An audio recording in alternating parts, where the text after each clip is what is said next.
మహాగణాధిపతయే నమః. ఓం గురుభ్యో నమః. ఓం శ్రీమాత్రే నమః. ఓం పితృదేవతాభ్యో నమః. ఓం విష్ణవే నమః. పరమేశ్వర స్వరూపమైనటువంటి జ్యోతిష, వాస్తు మరియు ఇతర అనేకమైనటువంటి శాస్త్రములను మనకు అందించినటువంటి మహర్షులకి నమస్కారం. హయగ్రీవ హయగ్రీవ హయగ్రీవేతి యో వదేత్తస్య నిస్సరతే వాణీ జహ్నుకన్యా ప్రవాహవత్. అరుణాం కరుణాతరంగితాక్షీం ధృతపాశాంకుశపుష్పబాణచాపాం అనిమాదిభిరావృతాం మయూకైః అహమిత్యేవ విభావయే భవానీం. శ్రీమాత్రే నమః.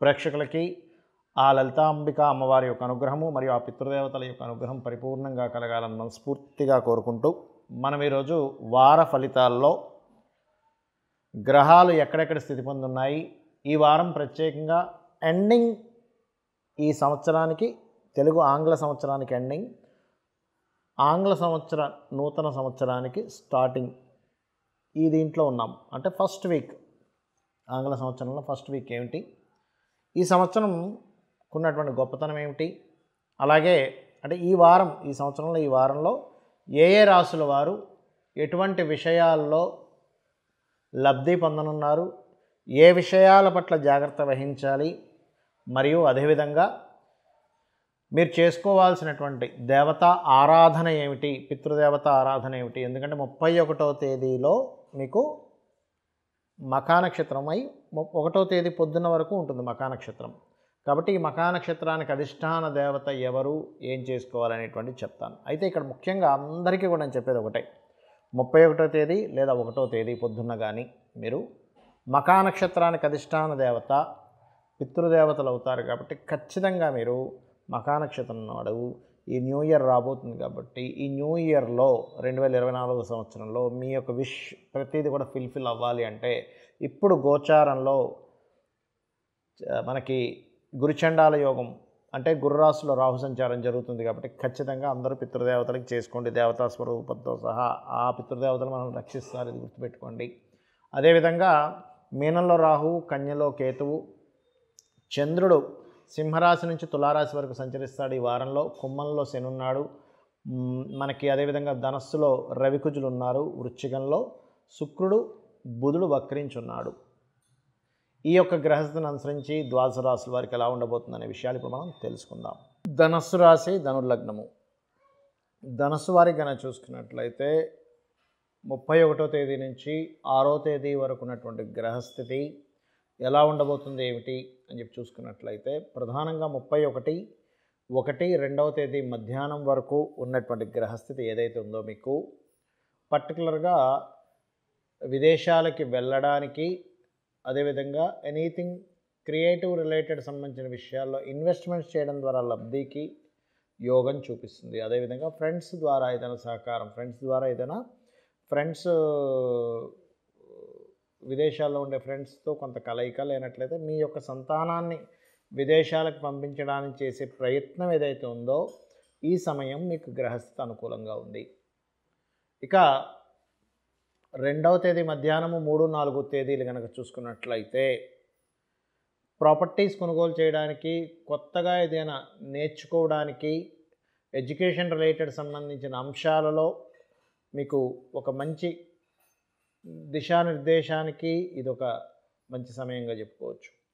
అలాగే ఈ 5, 6 తేదీలు కనుక చూసుకున్నట్లయితే ఇది మాత్రం కొంతవరకు ఏదైనా ఆకస్మికంగా లాభము సడన్గా కొన్ని కలిసి వస్తాయి మనకి, అటువంటి వాటికి గ్రహస్థితి ఇది చెప్పాలంటే. అయితే ఇక్కడ ఏంటంటే ఇది ఆకస్మికంగా లాభమా నష్టమా అనేది మీ జన్మజాతకంలో ఉన్న కాంబినేషన్స్ దీనికి తోడ్పడతాయి. ఆకస్మికంగా లాభం ఉండే సమయం నడుస్తుంది అనుకోండి, ఈ 5, 6 తేదీలు దానికి బాగా పాజిటివ్గా ఫలితాలు ఇస్తాయి. కాబట్టి ఈ యొక్క విషయాన్ని కొంచెం సెన్సిటివ్గా చూసుకోవాలి. అలాగే ఈ తేదీల్లో మరి జాగ్రత్తలు ఏమిటి, 31, 2వ తేదీ మధ్యాహ్నం మధ్యలో మీరు పొరపాటును కూడా కెరియర్, జాబ్ సంబంధించిన విషయంలో తొందరపాటు పనికిరాదు. పార్ట్నర్స్ని ఎంపిక చేసుకునే విషయంలో తొందరపాటు పనికిరాదు. ఆ పార్ట్నర్స్లో కూడా ముఖ్యంగా మీరు జీవిత భాగస్వామి కావచ్చు, లేనట్లయితే బిజినెస్ పార్ట్నర్స్ విషయంలో కావచ్చు. అలాగే 3, 4 తేదీలు ముఖ్యంగా మీరు మీ యొక్క 2వ తేదీ మధ్యాహ్నం నుంచి 3, 4 తేదీలు మీరు కెరియర్ రిలేటెడ్ విషయంలో ఇక్కడ మరింత జాగ్రత్తగా ఉండాలి, గుర్తుపెట్టుకోండి. ఇక్కడ అస్సలు మనసు ఏదో కకలావికలమైందంటే నేను సడన్గా రిజైన్ ఇచ్చేసాను, నేను సడన్గా వద్దని చెప్పేసి నేను సడన్గా మానేసాను అంటూ ఉంటారు. ఇటువంటి సిచ్యువేషన్స్ ఆ యొక్క రోజుల్లో ఒక రకమైనటువంటి వైరాగ్య స్థితికి తీసుకెళ్ళి మిమ్మల్ని మానించే ప్రయత్నం చేస్తుంది. కాబట్టి చాలా జాగ్రత్తగా ఉండండి. ఇక 5, 6 తేదీల గురించి అయితే ఇందాక నేను ఏం చెప్పానో అదే ఇక్కడ మనం చూసుకోవాలి. ఎందుకంటే అక్కడ పాజిటివ్ నెగిటివ్ 2 ఫలితాలు ఇస్తుంది. అక్కడ అగ్నితత్వ గ్రహాలు రాశిలో ఉన్నందుకు ధనస్సు వారికి కొంచెం వేడి, జ్వరం, అదేవిధంగా కొంతవరకు హీట్ రిలేటెడ్గా ఉండడం, కొంచెం కోప స్వభావాలు పెరుగుతూ ఉంటాయి. ముఖ్యంగా మీరు బీపీ ఉన్నటువంటి వారు కొంత జాగ్రత్తగా ఉండాలి. ధనాధిపతి 3వ స్థానంలో ఉన్నాడు కాబట్టి మీడియేటింగ్స్ ద్వారా ధనయోగాలు ఏర్పడుతూ ఉంటాయి. రియల్ ఎస్టేట్ రిలేటెడ్ మూలంగా ధనయోగాలు ఏర్పడుతూ ఉంటాయి. విదేశాల్లో ఉన్నటువంటి ఎన్ఆర్ఐ కస్టమర్స్ ద్వారా ధనయోగాలు ఏర్పడుతుంటాయి. మీకు విదేశాలకు వెళ్ళి చదువుకోవడానికి అనుకూలంగా ఉంది గ్రహస్థితి. అలాగే మరొక విషయం ఏంటంటే విదేశాలకు వెళ్ళడానికి కూడా అనుకూలంగా ఉంది. మరియు బయట దేశంలో ఉండేటువంటి వారి ద్వారా అంటే బయట దేశంలో ఉన్నటువంటి వారితో మీకు ఏదైనా కొంత ఇష్టం ఏర్పడడం ఇట్లాంటివి కూడా జరుగుతాయి. అలాగే ఇక్కడ మరొక విషయం ఏంటంటే ఈ సమయంలో మీరు చేయవలసినటువంటి దేవతా ఆరాధన లక్ష్మీ నరసింహస్వామి యొక్క ఆరాధన, లక్ష్మీ నరసింహస్వామి యొక్క కరావలంబ స్తోత్రాన్ని సూర్యభగవాను చూస్తూ చేయండి. అన్ని విధాలా మీకు బాగుంటుంది. నేను మీకు ఈ యొక్క వీడియోలో మొదట్లో చెప్పాను పితృదేవతలకు సంబంధించి చేసుకోండి. ఇక్కడ చాలామందికి సందేహాలు ఉంటాయి ఏం చేసుకోవాలి అని. ఎందుకంటే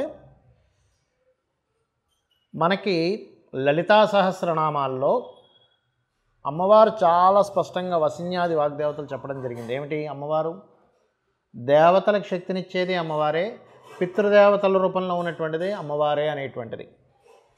ఒక పవర్, ఒక బల్బ్ వెలగాలంటే నెగటివ్ పాజిటివ్ ఇవి ఉంటాయి.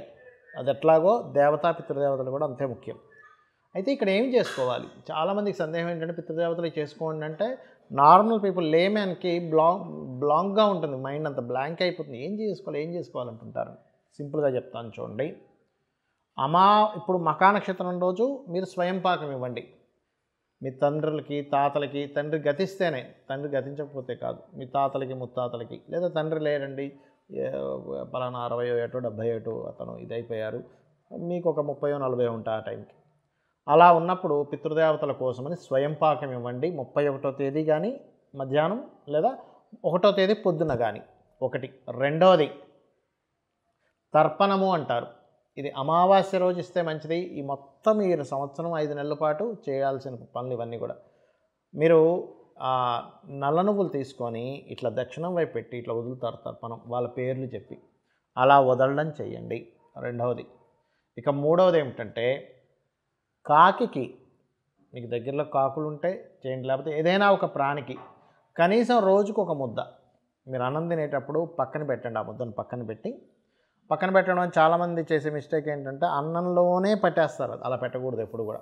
దానికి సపరేట్గా ఒక చిన్న గిన్నె వేరుగా పెట్టి ముందుగా ఒక ముద్దను ఇలా కలుపుకొని పితృదేవతలకి ఇస్తున్నాను ఇది అనేటువంటి భావనతో మీరు కనుక అక్కడ గిన్నెలో పెట్టినట్లయితే వాళ్ళు ఏ లోకాల్లో ఉన్నా వాళ్ళకి ఇది అందుతుంది. ఇది గుర్తుపెట్టుకోండి. వాళ్ళు ఏ శరీరాలతో ఉన్నా, వాళ్ళు ఉదాహరణకి స్వర్గలోకాల్లో ఉన్నా, నరకలోకాల్లో ఉన్నా, ఇంకొక జీవిగా వాళ్ళు జన్మనెత్తినా సరే వాళ్ళకి ఈ యొక్క మీరు ఇచ్చినటువంటిది ఏదైతుందో వాళ్ళకి అక్కడ ఏ అవసరమో ఆ రూపంలో వెళ్తుంది. గుర్తుపెట్టుకోండి.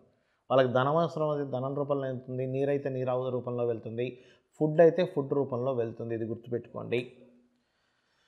ఇక ఇప్పటి వరకు మనం చెప్పుకున్నటువంటి ఈ ఫలితాలు, గోచార ఫలితాలు ఏవైతే ఉన్నాయో వీటికంటే అతి ముఖ్యంగా మీ జన్మజాతకం చూసుకోవాలి ఎప్పుడు కూడా. అంటే మీ లగ్నం ఏమిటి, అంటే మీరు ఎందుకు ఎదగలేకపోతున్నారు, మీ ధనాధిపతి ఎవరు, మీరు ఏ రూపంలో మీకు ధనం వస్తుంది, మీ ప్రయత్నకారకుడు ఎవరు, మీ విద్యాకారకుడు ఎవరు, మీ యొక్క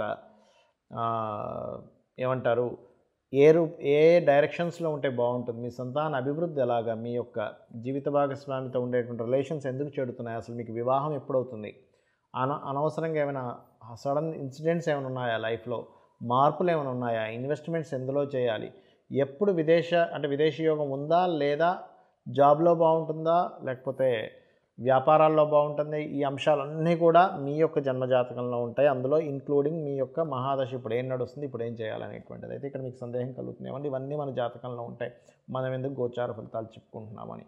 గోచారం ఈజ్ లైక్ కాలము, సిచ్యువేషన్స్, బయట ఉండే సిచ్యువేషన్స్, బయట ఉండే కాలము, బయట ఉండేటువంటి పరిస్థితులు, బయట ఉండే ట్రాఫిక్ లాంటిది గోచారం. దాన్ని ఆధారం చేసుకొని మనం ఎలా అయితే స్టెప్ తీసుకుంటామో, ఎలా అయితే నిర్ణయాలు తీసుకుంటామో దాని గురించి చెప్పుకునేది మనకి గోచార ఫలితాలు. దాన్ని బట్టే కదండి మనం ప్లాన్ చేసుకుంటాం. సో అది అయితే మనకి న్యూ ఇయర్ రాబోతుంది కాబట్టి మనకి ఈ వారం వార ఫలితాలు న్యూ ఇయర్ గురించి చెప్పుకుంటున్నాం కాబట్టి నేను మీకు చెప్పేది ఒకటే. మీరు ఈ న్యూ ఇయర్లో పర్టికులర్గా గ్రహాలు కన్యారాశిలో కేతు ఉన్నందుకు ల్యాండ్స్ మీద ఇన్వెస్ట్మెంట్ చేసేటప్పుడు లాంగ్ టర్మ్ దృష్టిలో పెట్టుకునే చేయండి, కానీ షార్ట్ టర్మ్ దృష్టిలో పెట్టుకొని చేయకండి ఒకటి. రెండవది, పితృదేవతలకి తర్పణాలు ఖచ్చితంగా ఎక్కువగా ఇవ్వండి. గురుచండాల యోగం నడుస్తుంది కాబట్టి రెండవ పాయింట్. మూడవ పాయింట్ ఏంటంటే, ఇప్పుడు ఈ యొక్క గోచారంలో శని కుంభంలో సంచరిస్తున్నప్పుడు ఇది కొంచెం వ్యాపారం చేసే వారికి, వ్యాపారస్తులకి ఇదొక పాజిటివ్ సైన్ అని చెప్పుకోవాలి. ఇక నాలుగవది ఏమిటంటే, గురువు మేషంలో ఉన్నాడు. గురువు మేషంలో వక్రగతి పోయింది. వక్రగతి పోయినందుకు కొంచెం రిలీఫ్ వస్తుంది బయట ఉండే వైరస్లకి. అట్లాగే అదేవిధంగా కొంచెం ఈ ఏప్రిల్ 14వ తేదీ వరకు ఈ కొత్త వేరియంట్స్ వస్తున్న వాటి విషయంలో కొంత జాగ్రత్తగా ఉండండి. ఏప్రిల్ 14th దాటిందంటే మనకి మేషంలోకి ఈ యొక్క సూర్య భగవానుడి యొక్క ఎంట్రీ అవుతుంది. It will give you good results. So April 14th వరకు ఈ వైరస్ ఇట్లాంటి విషయాల్లో కొంత జాగ్రత్తగా ఉండండి. నిత్యము అమ్మవారి యొక్క ఆరాధన చేయండి, చండీ పారాయణం చేయండి. ముఖ్యంగా ఈ వైరస్ నుంచి బయటపడాలి అంటే దుర్గా ఆరాధన చేయండి. నిత్యము మీ యొక్క జీవితంలో ఆటంకాలు తగ్గాలంటే గణపతి ఆరాధన చేయండి. ఈ రకంగా చేసుకొని మీరు పరిపూర్ణమైనటువంటి విజయాన్ని పొందాలని, సక్సెస్ మీ సొంతం అవ్వాలని మనస్ఫూర్తిగా కోరుకుంటూ శ్రీమాత్రే నమః.